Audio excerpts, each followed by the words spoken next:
Welcome, everyone out there in the Betaverse, in the beta world, to Monday, August 7th, 2023, 1 p.m. here on the East Coast of the US, 7 p.m. in CET, and whatever now is for you in the world.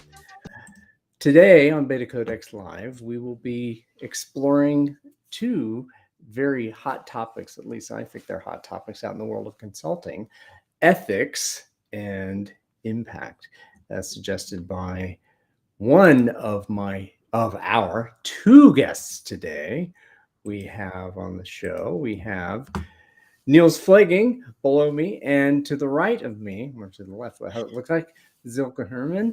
Welcome to the both of you today.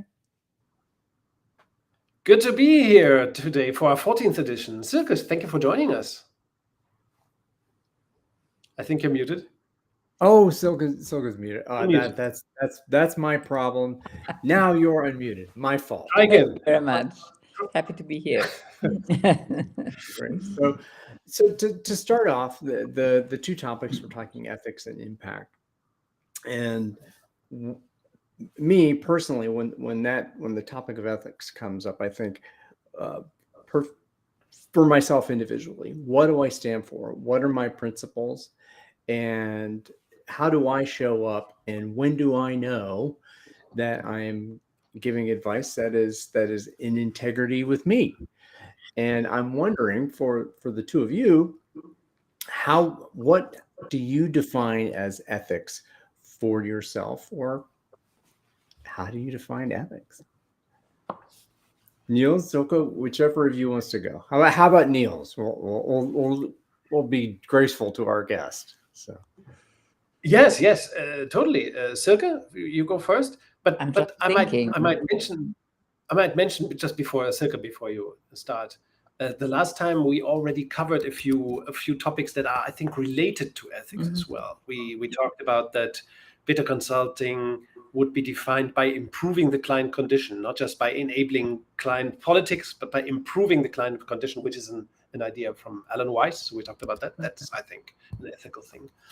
I think we also, Ryan, we mentioned that consulting in the definition that we are talking about, it's not anonymous. So you must have produce and use a relationship with the client. You should charge by value, not by unit of time. So no hourly or daily rates. You should provide theory, method, knowledge, and outside perspective, not just tools, that supposedly would carry the process. And you should also always time box the consulting assignment, right? I think those were things that we at least briefly covered last time. So yeah, Silke, you might elaborate on this, add something to it, or share your ideas. Ethics and impact. I think first of all, it's very important that you really have your own understanding about the client needs. So this is not just starting, not just offering, not just going to get a signed contract. It's more about what are the client needs, and is there is from the client side clear what he gets. And I think we can say we never start without clarifying something like that. Yeah, what means that not always, it's that's a working. That the work will really start, because when it's part, this kind of clarification right to the beginning is maybe something a little bit unusual. And for me personally, it's very important when I do projects with clients that I'm sure for myself, I know it's very personal, that the client is able really to stand this. Otherwise, I would never start. That the client is able to stand to stand for it, what he wants to do, and he is not he will not disappear or something like that, or would be overwhelmed. So that I have a clear impression about the person, about his needs, and the thing, is it really possible that we really work together? Because otherwise I would never start to do a serious transformation project. So, and maybe to clarify this, I think I do just work in this context of transformation, and it's always something very serious. And I would never start without that I'm sure that my client is able to do this. And with this picture, it has an impact for the client as well, because when he feels that I trust that he is able to do this, he is able to do this, because this is always more than just working on theory or methods or tools. I would say it's a role of a trusted advisor in the best way I can imagine. Niels, do you agree, or yes, do you totally. think yes. I think you described the key aspect. I mean, just for those who might be watching this or listening in, Silke and I, we have been doing this kind of work for 14 years now together. Not 40, but 14 years together. I think that was really how we met. Through this kind of, we wanted to do this kind of consulting work. I mean, Silke had quite a few years of previous consulting expertise and experience, and I also had 6 years prior. So now I have 20 years of consulting experience, and Silke has, I think, a little more than 20 years. And so we have plenty of experience. And what I think, Silke, what you just said, that always clarify client intent, the problem, get the problem right. Never offer a product haphazardly, never offer a solution, never proceed before the client is willing to do what is agreed, and you as a consultant have to have a feeling that not a feeling, you must be sure that the client will pull through with it. There must be something like an oath, right? Or a pact of blood, so, a bit more classically. And I think it's really needed, because when you do transformational work, it's supposed to overcome beliefs and assumptions and principles, right? So that process needs to be robust. It cannot swing too much. It cannot be too volatile. The relationship must carry through, that you as a consultant build with the client, or that the client builds with the consultant. It must carry through the whole process, even if it's just 3 months, 4 months, 5 months, 6 months, which is how long open space beta takes. So yes, I would say those are the ethics. This is the ethics. Because when you started to talk about this, Ryan, you talk more about personal ethics, right? The ethics that you might have as a person, as an individual. Yes, I went to the personal place. Actual, yeah. Well, there's contractual ethics. I think there are a couple similarities, but common themes between what you and Silke said were around being there and being committed to the client and having a trusted relationship. That in order to develop that trust, that you have to this is me thinking individually, that you have to show that you have character, that you're willing to be in frank, honest conversation, and that you're not going to just fly away when the going gets tough, or when some other client calls you, and that you're not going to just treat them poorly. And again, to me, that's just the basic of showing that you have character and competence, and that you can have the conversation about, well, is this client, are they ready, willing, and able, and be able to sit with that in silence, I would say, in a certain point, and have that, well, are you ready? If not, then I'm only waiting for Silke to jump into this, because this is the point where she usually something like, well, and if you don't have sufficient mastery, just piss off, get out of it. Like because I mean, let's be realistic here. The consulting market. We talked about this briefly last time already in the last BetaCodex live session here. That of course the consulting market has expanded beyond reason. Beyond reasonableness, and today everybody who took a 2-day Scrum Master course thinks she or he is a consultant, which is not a good starting point, really. I always like to say, if you haven't read 20-30 books about consulting, you shouldn't even bother, showing up, because I think it's also we need the I think that's part of the ethics. You need to understand what consulting is about, and for that one should study one way or another what it is. And a Scrum Master course or Agile course will not get you in. Please recommend not to read one book by Alan Weiss, but 8 or 10 or something of the sort. He surely have something to say. Well, he has quite a few. Yeah. They're enough. They're enough books. 2 things. One thing, because Ryan, you mentioned that you have before you start, you need a trusted relationship. I think you cannot have a trusted relationship because there is not enough time to build up a relationship. But you have confidence in each other as a person. I think this is something different, and it's necessary that this goes in 2 ways.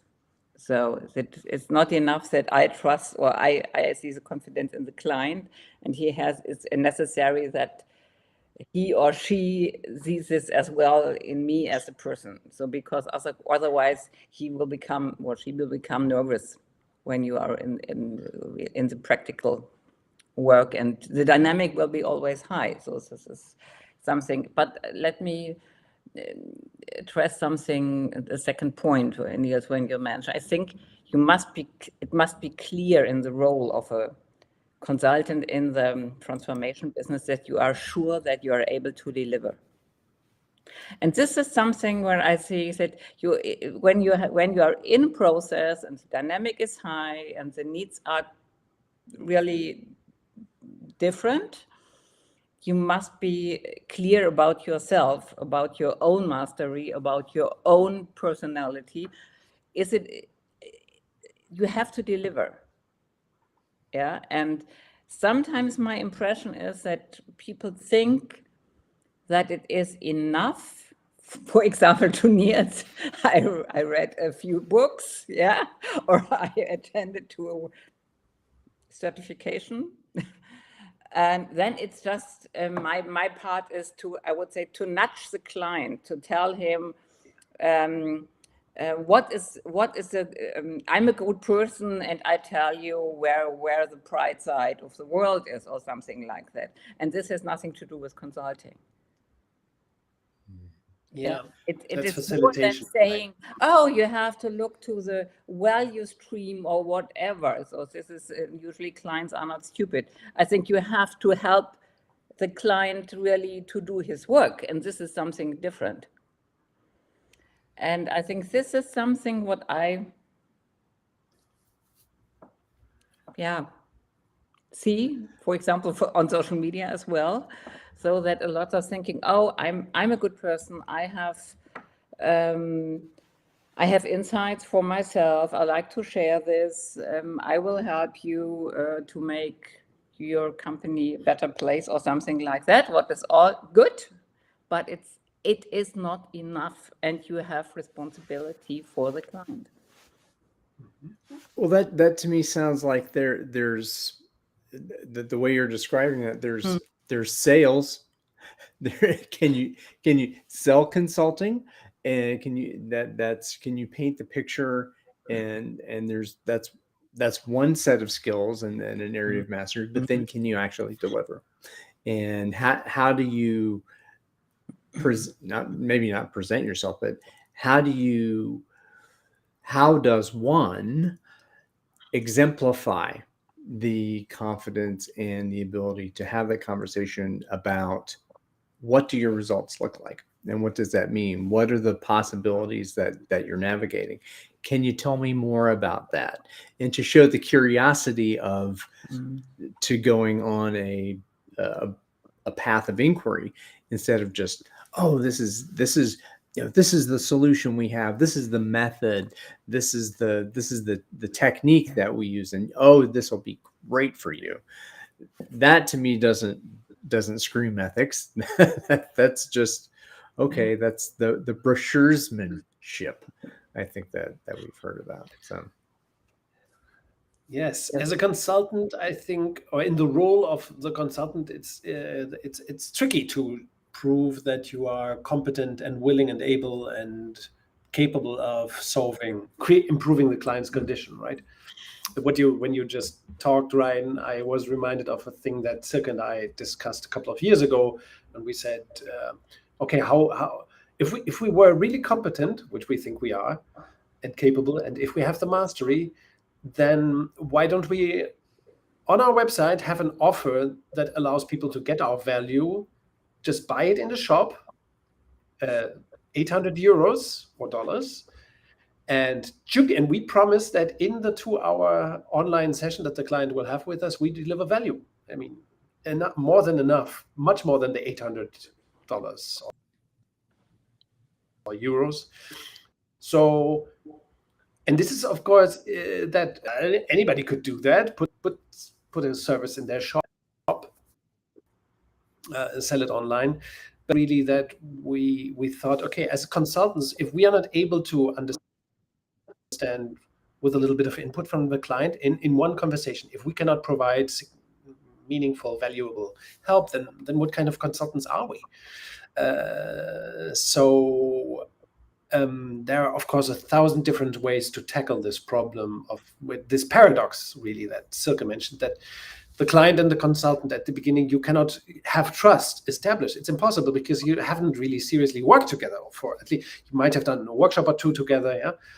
But you can only have sufficient confidence in each other that you will pull this through, at least in the first consulting assignment. There might be several others, right? You should, according to Alan Weiss, as a consultant, you should always think in the 3rd, 4th, or 5th assignment with the client. But in the first one, you do not have this. Like Silke is very good at this, by the way.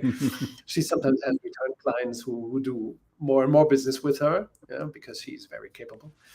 I remember one in Hamburg, Silke, where you didn't just do the open space beta transformation, but then something else on top. Of course. So, of course, you can have this trusted relationship, but you do not have it usually when you start the client consultant relationship. So giving the client a chance to confide in you, to sense the mastery, so to speak. That's the secret, and that's why Alan Weiss suggests, to do this gravitational marketing. Put lots of things in place that instead of you to sell, which cannot really work, which is in a way anti-ethical and incoherent with the whole proposition of consulting as trusted advisory. Well, that's saying, hey, I've got this key. Where's your lock? Where's your lock? Someone's got then you go for lock for my special key. Yes. As opposed if to you sell, you will always end up toolifying your thing, and that cannot be. That's anti-ethical. Yeah. Well, and I think you mentioned that package, right? That's putting yourself on the line as a commitment to say, okay, you're gonna spend money with me for a 2-hour time box, and that this is our brand promise is that we are confident enough with what we do, and we are confident enough with our mastery that we can have a conversation that will be valuable. And that's again extending the offer and being willing to accept the invitation to deliver. And that's very different than the proposal. Many of our colleagues we see they offer the first call is for free. What the fuck? I always think what that's not what. No, you cannot do that. If the first conversation is not valuable, you're just no. It's totally no. It's a no-go, really. Yeah. Mm-hmm. So first get a relation, then provide value directly, and no games. test driving. It's really a strange thing. The consulting landscape has dramatically changed, and not all to the good, I must say. Yeah. Well, I mean, we know a couple of consulting legends. One guy I have to mention in this context is Bill Passmore, a legend of organizational development, and Paul Toczynski as well. Paul Toczynski, who's a legend in organizational development and organizational design, one of the founders of EODF, European Organizational Design Forum, and Bill Passmore. He's really one of the.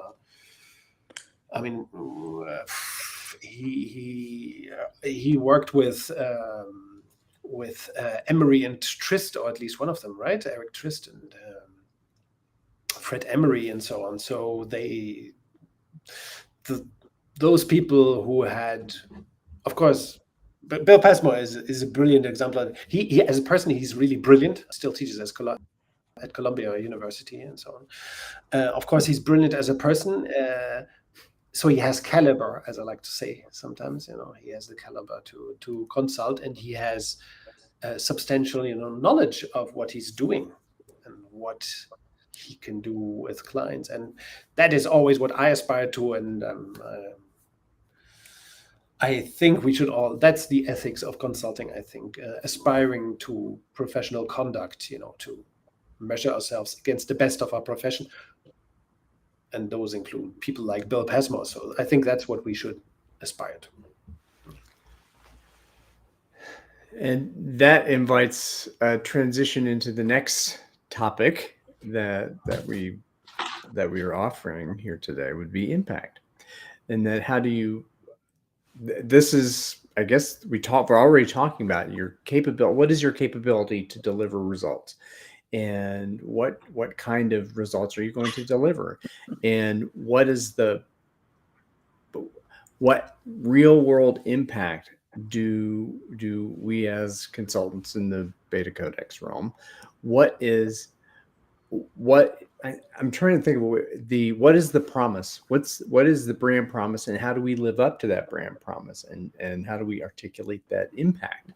That's how I was imagining that what you meant by impact. I'm curious, Niels, what you and Silke have to say about the next step to the promise.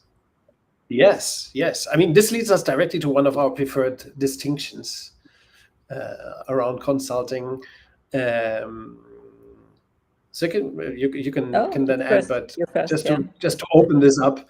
The starting question for this topic of impact in consulting would be, okay, what's the opposite of impact? What's the other side of the coin, so to speak? What's the other option that we have? We can provide impact, but the other side is not to have not have impact.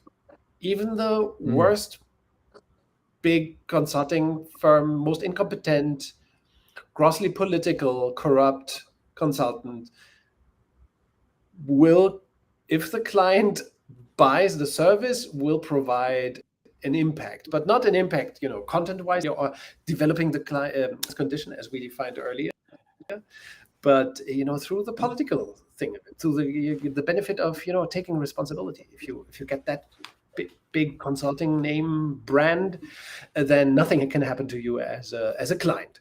So the opposite of impact in consulting is not no impact or unimpact.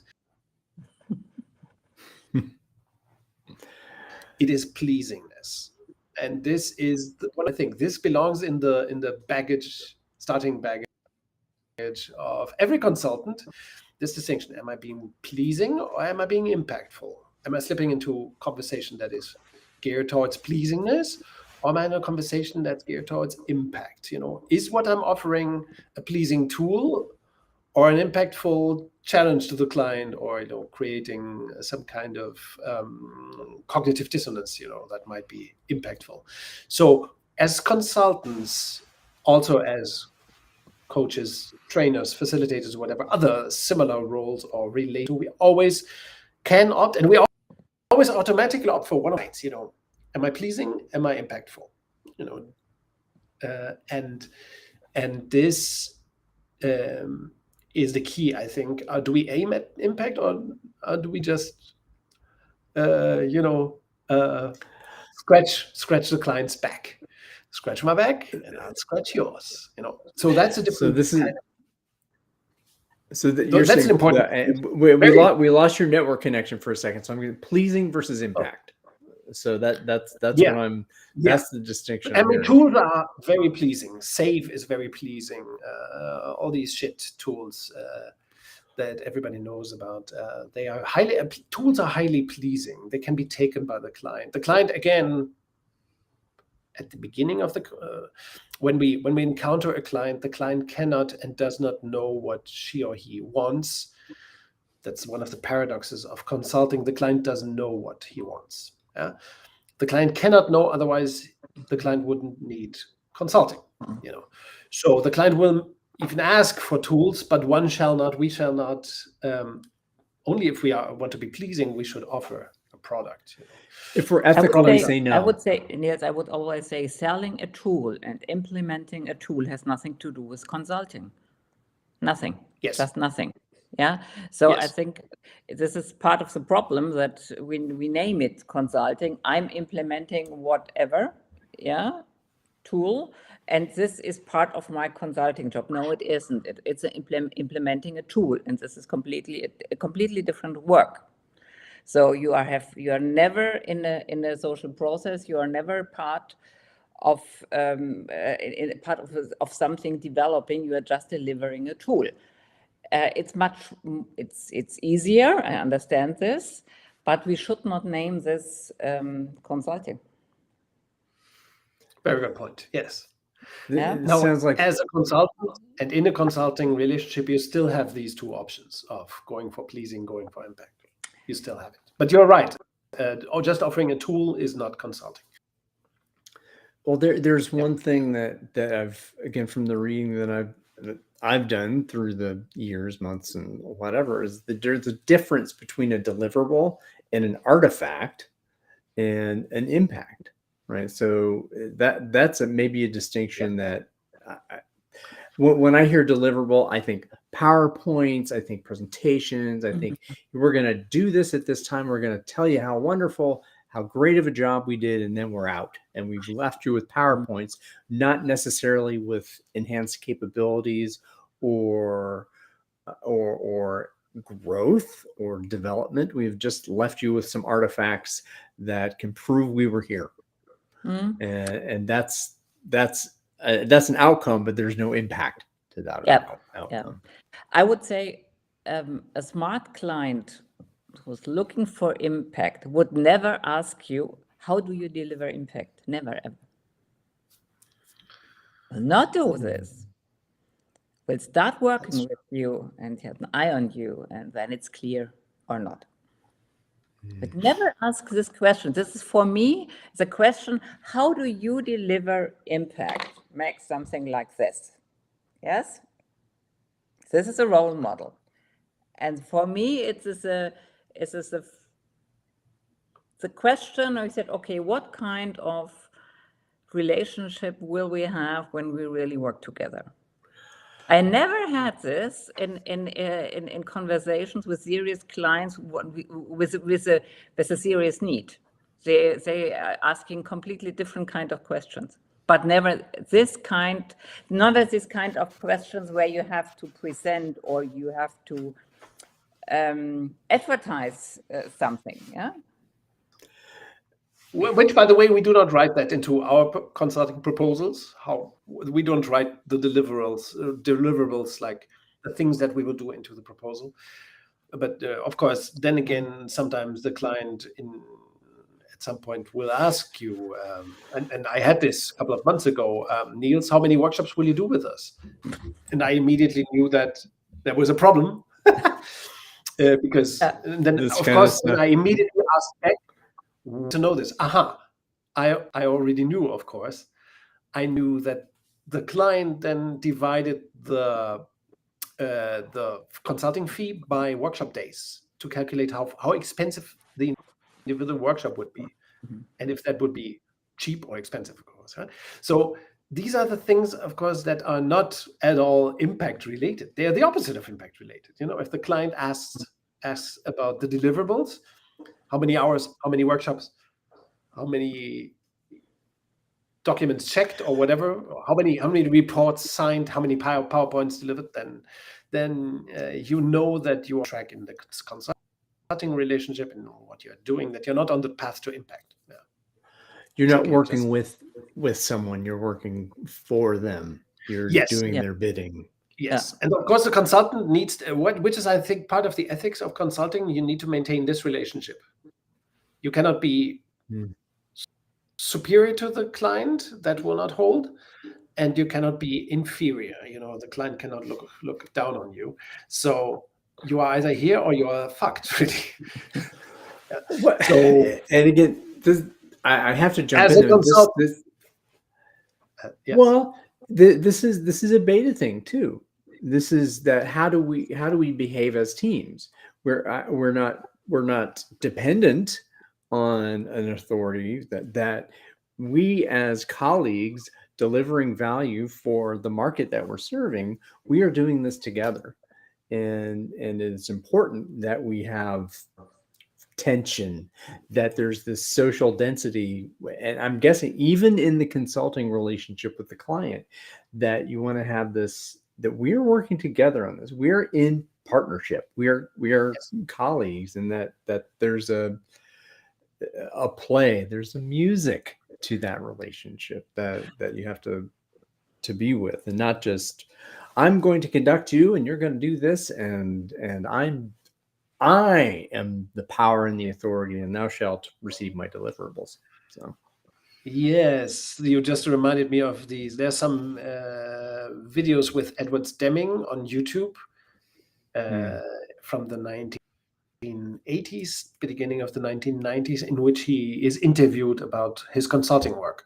And he says, it's very hard for me to take on new clients and so on, new consulting clients. And then the interviewer asks something like, I've seen 2 or 3 of these interviews going like that. Okay, so how would that be? And Edward Deming put it like this: you, the client, report to me and nobody else. You as a client report to me. You have to respond to me, and I will tell you what to do. And you either do that, and you do that. The client does what I tell them, and it seems a bit odd, a bit exaggerated, but there is truth in that. In that you have to have this relationship that is so deep that, of course, sometimes the client will have to do things believing in you as a consultant. I've seen this with Silke a couple of times in open space beta assignments. She tells the client something, and of course, usually you explain, why is that so? What is the concept of this? Why am I telling you this? What are your options? But sometimes, when the air is hot, when the going gets tough, the tough get going. Then the client has to believe, right? The client needs to believe that, okay, I better go with this advice from my trusted advisor, Silke, or and even if we end up being wrong, it will be better than me hesitating and that kind of thing. Yeah. So this is, what do you stand for? How deeply are you committed to these principles, and are you willing to take the risk to be in that kind of conversation? Now, certainly that Deming example, because that's kind of contradictory to what he said, but no, it isn't. I think it's the level of seriousness that he invokes. I think this is a point. Why should the client pay a consultant? And in this little example, you can see this, because he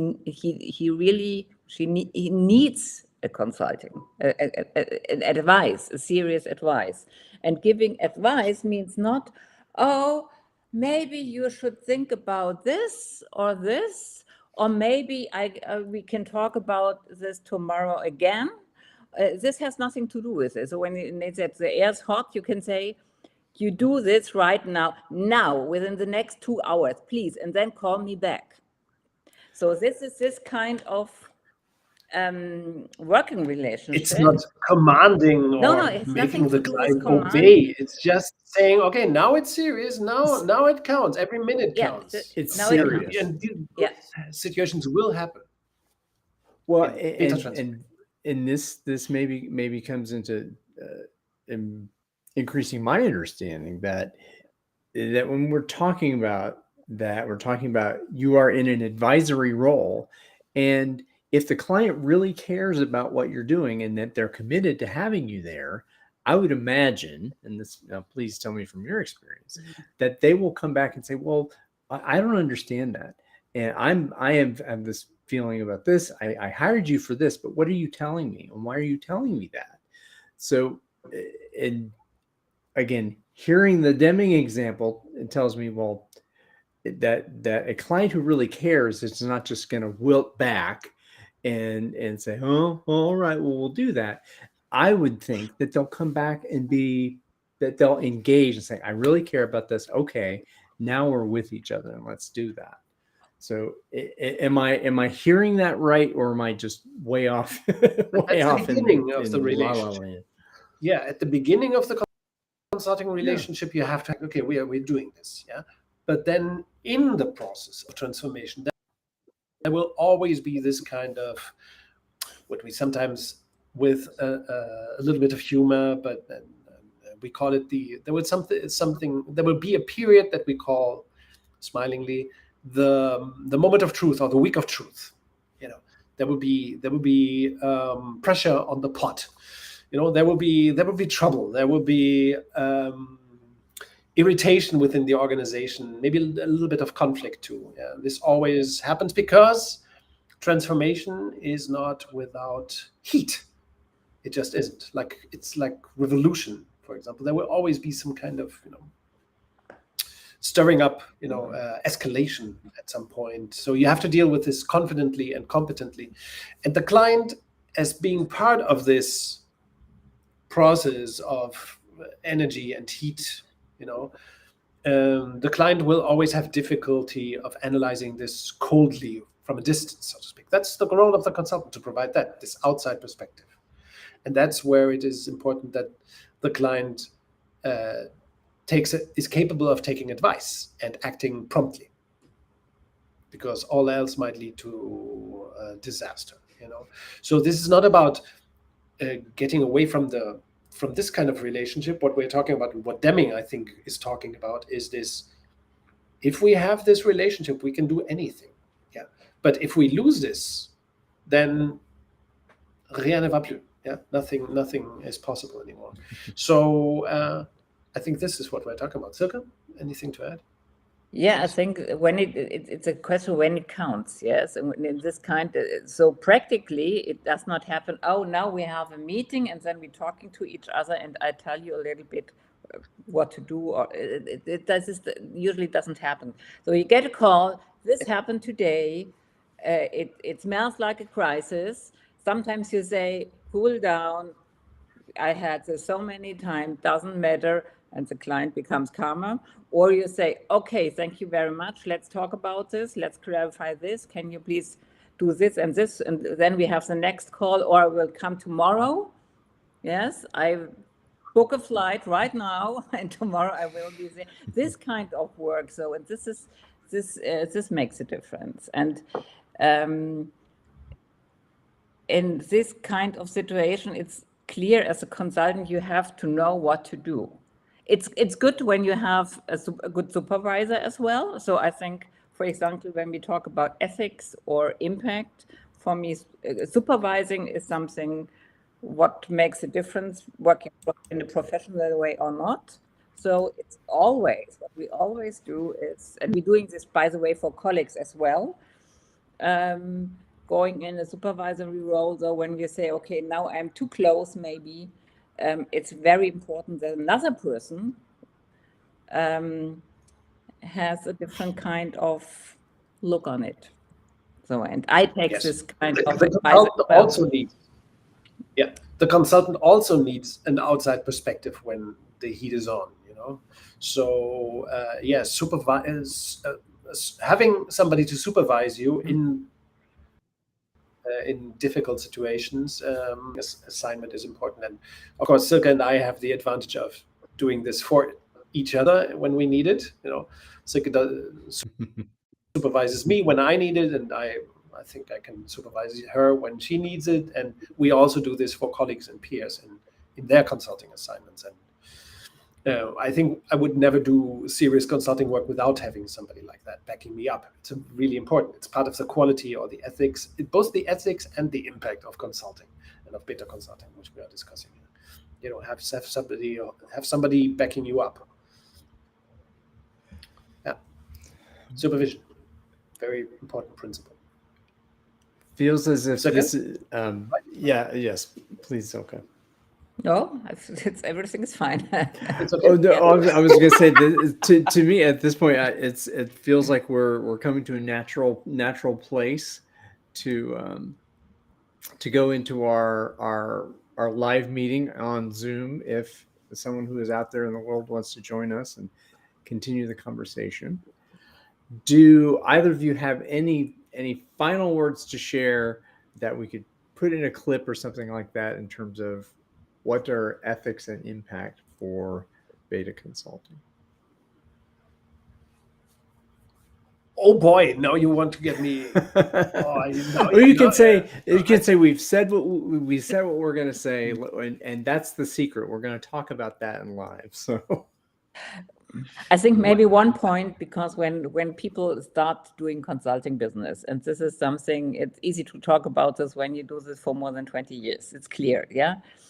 But in the beginning, I think it's always good to look for a good advisor. This is something with really experience. The second thing is looking for smaller projects. I think it's better to have a smaller project for yourself where you can experience yourself a little bit, what is not so crazy big. I find this more helpful than to be part of something as a junior or something like that. I think it's better to find smaller things and to have to be a little bit encouraged. Just do it. Yeah, I think that was a great recommendation. Start with small projects, doing this transformation with smaller clients, 20 people, 30 people, 60 people, and not go for very big clients at the beginning. Also, I think it's important to confide in theory, confide in method, use good method. I think open space beta is wonderful method that if you seriously apply it, it will do part of the job in a way, as a concept, as a rigor, giving you the rigor and the conceptual backup. What I think is the worst of all worlds is to have little experience, because Silke just said it's good for a client to go with somebody with experience. But I mean, we all started inexperienced at some point. Silke, you had your first consulting assignment. I had mine then 20 years ago in Brazil. I had zip experience in consulting. I was really terrible as a consultant at the time as well. But let's forget about it. I had really wonderful older consulting colleagues, and they were great supervisors for me. They were 20 years older than me, I was, and this helped me a lot. I had this, by the way. Oh, thank you. I had Robin Fraser backing me up and doing supervising me a little bit. Yes. So I think we all had this supervision and mentors. So it's good to, if you are inexperienced, get a mentor or a supervisor, right? Then confide in theory. The worst that you can do is not to have anybody mentoring or supervising you, and to ignore the good method and theory. I've seen this in the past as well. Havoc is inevitable. Yeah. So and take the client seriously. I think win seriously instead of relying on tools. Are treacherous, sticky, naughty, little glibbery, slicky things. Get a mentor and trust your methods, and tools are treacherous. Exactly. All right. That's it. That's my advice. There's the advice. I'll turn on the closing music here, and we'll pop into the live session. And thank you, Silke. Thank you, Niels. And let us move on to betacodex.org/live. And for those of you who are out there now, good now, thank you for the precious gift of your time and attention. See you soon.